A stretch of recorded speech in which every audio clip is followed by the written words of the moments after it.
네, 유엔이 북한의 인권 침해를 규탄하고 개선을 촉구하기 위한 북한 인권 결의안을 총회에서 통과시켰습니다. 2005년부터 16년 연속입니다. 네, 백신의 긴급 사용 승인을 눈앞에 둔 국가들이 늘고 있지만 코로나19는 여전히 무서운 기세로 퍼져가고 있습니다. 밤사이 들어온 글로벌 뉴스 김지수 기자와 살펴보겠습니다. 어서 오십시오. 안녕하세요. 네, 16년 연속이네요. 북한의 인권 침해를 전 세계에 규탄하는 북한 인권 결의안 유엔 총회에서 통과됐다는 소식입니다. 자세히 전해 주시죠. 네, 이제 북한의 인권 침해를 규탄하고 개선을 촉구하기 위한 북한 인권 결의안이 유엔 총회에서 통과됐습니다. 2005년부터 시작해 올해로 16년째입니다. 유엔 총회는 본회의를 열고 북한 인권 결의안을 표결 없이 컨센서스, 즉 전원 동의로 채택했습니다. 유엔 총회에서 북한 인권 결의안이 전원 동의로 채택된 건 올해가 7번째입니다. 그만큼 북한 인권 상황에 대해 국제사회 전반에 부정적인 여론이 크다는 뜻으로 풀이됩니다. 유럽연합 EU 회원국들이 주도한 이번 결의안은 대체로 기존 결의안 문구를 거의 그대로 반영했으며 코로나19 대유행에 따른 인도주의적 위기 우려 등을 추가했습니다. 우선 결의안은 북한의 고문, 성폭력과 자의적인 구금, 정치범 강제 수용소 등을 지적하면서 오래전부터 지금까지 벌어지고 있는 조직적이고 광범위한 인권 침해를 가장 강력한 용어로 규탄한다고 밝혔습니다. 또 유엔 안전보장이사회에 북한 인권 상황에 국제형사재판소 회부와 가장 책임 있는 자들을 겨냥한 추가 제재 고려 등을 권고했습니다. 여기서 가장 책임 있는 자는 사실상 김정은 북한 국무위원장을 겨냥한 표현으로 받아들여지고 있습니다. 이번 결의안은 EU 국가들 외에 일본, 미국, 영국, 캐나다 등 58개 회원국이 공동 제안국으로 참여했습니다.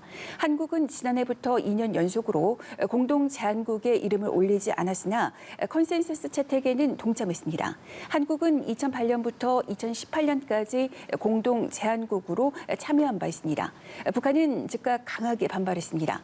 김성주 유엔 북한 대사는 결의안은 쓰레기 같은 탈북자들이 지어낸 악의적으로 날조된 정보라고 주장했습니다. 네, 그리고 미국 재무부가 1년에 2번씩 발표하는 환율 관찰 대상국에 한국과 중국, 독일을 비롯한 10개 나라가 포함이 됐습니다. 우리나라는 올해도 이 환율 관찰 대상국에서 벗어나지 못했네요. 네, 이제 미국 재무부는 정기적으로 주요 교역국에 대한 환율과 경제 정책 보고서를 의회에 제출하고 있습니다. 미 재무부는 이 보고서를 바탕으로 한국과 중국, 일본, 독일 등 10개 나라가 환율 관찰 대상국이라고 발표했습니다. 그러니까 대미 무역 흑자 규모와 비중이 과다하면 관찰 대상국으로 분류됩니다.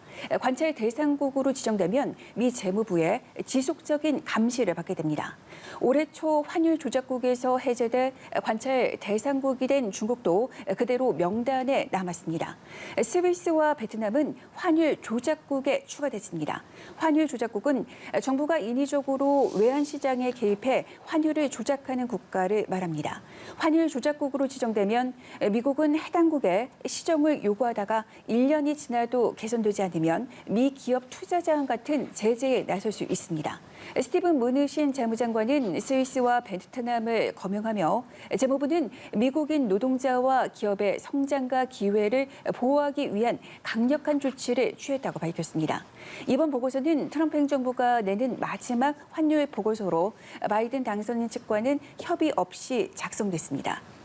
제닛 옐런 재무장관 내정자가 취임하게 되면 내년 4월 예정된 첫 환율 보고서에서 평가 결과가 수정이 좀 이뤄질 것으로 전해지고 있습니다. 네, 이번에는 코로나19 소식 살펴보겠습니다. 영국에 이어서 미국에서도 백신 접종이 이루어지고 있는데 논란이 되고 있는 내용이 있어서 트럼프 행정부가 화이자의 백신 원료를 우선 공급하는 방안을 추진한다. 근데 이게 왜 논란이 되는 걸까요? 네, 이제 트럼프 행정부가 내년 상반기 중에 백신을 추가로 확보하기 위해서 화이자의 백신 원료를 우선 공급하는 방안을 현재 협상을 하고 있습니다. 최근 트럼프 행정부는 화이자에 미국인 5천만 명이 접종할 수 있는 추가 물량을 팔려고 요청했습니다. 화이자는 내년 중반까지 생산할 예정인 백신 물량이 세계 각국과 이미 계약돼 있다면서 난색을 표한 것으로 전해졌습니다. 대신 화이자는 트럼프 행정부가 백신 원료 공급 업체들에게 화이자의 구매 요청을 우선시할 것을 명령한다면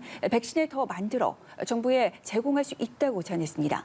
논란이 되는 건 이번 협상이 트럼프 행정부가 화이자 백신의 추가 구매 기회를 스스로 걷어차버리고 난 직후에 나온 것이기 때문입니다. 바이든 당선인이 코로나19 백신을 공개적으로 맞겠다고 거듭 밝혔다는데 이르면 다음 주쯤 될 것으로 현재 전망되고 있습니다. 바이든 당선인은 백신을 맞아도 안전하다는 걸 미국인들에게 보여주고 싶다면서 이같이 말했습니다.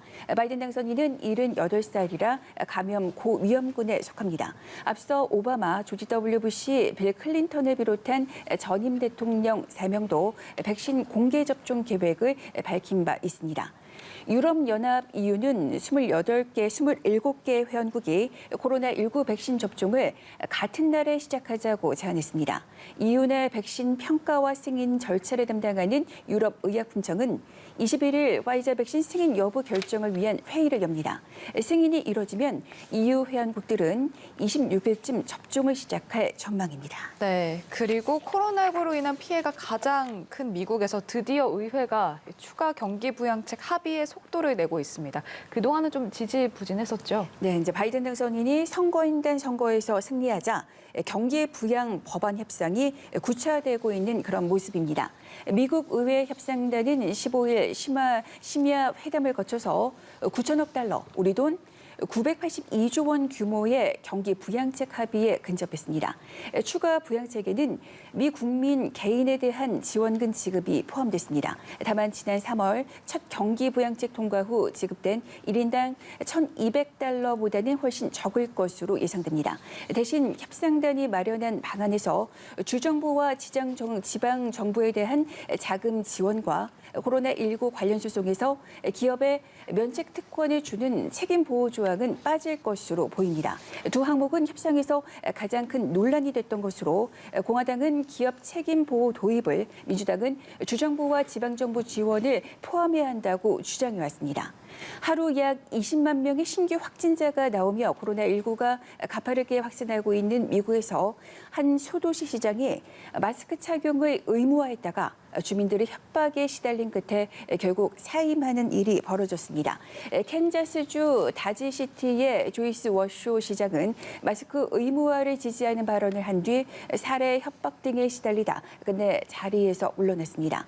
워싱턴 포스트는 30만 명 이상이 목숨을 잃은 세계적인 대유행의 한가운데서 폭력을 쓰겠다는 협박 때문에 최근 사퇴한 공직자는 워쇼 시장만이 아니라고 전했습니다. 네, 다음은 일본으로 가볼 텐데 일본 정부가 코로나19 확산을 억제하기 위해서 뒤늦게나마 고트 트래블이었죠. 여행 장려 정책 이거 이제 그만하자, 일시 중단하는 등 정책 전환을 결정했다면서요? 네, 그런데도 사실상 일본에서는 신규 확진자가 좀 줄어들지 않고 있는데요. 네. 어제만 하더라도 3천 명에 육박하는 수준으로 늘었습니다. 3천 명에 육박하는 수준으로 늘었는데 또 어제 새로 확인된 코로나19 사망자는 53명으로 전날과 같이 최다를 기록했습니다.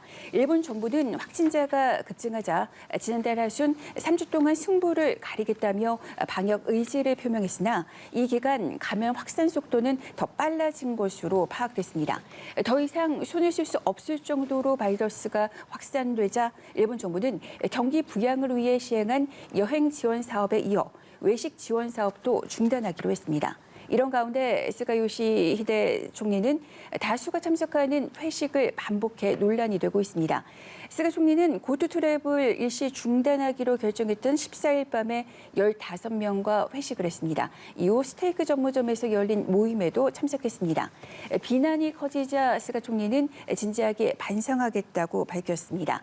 전 세계 코로나19 발생 상황을 보면 신규 확진자는 65만 명입니다. 월드미터 기준 전 세계 누적 확진자는 7,446만 명을, 누적 사망자는 165만 명을 각각 넘었습니다. 네, 전 세계 코로나19 상황까지 알아봤습니다. 지금까지 글로벌 브리핑의 김지수 기자와 함께했습니다. 고맙습니다.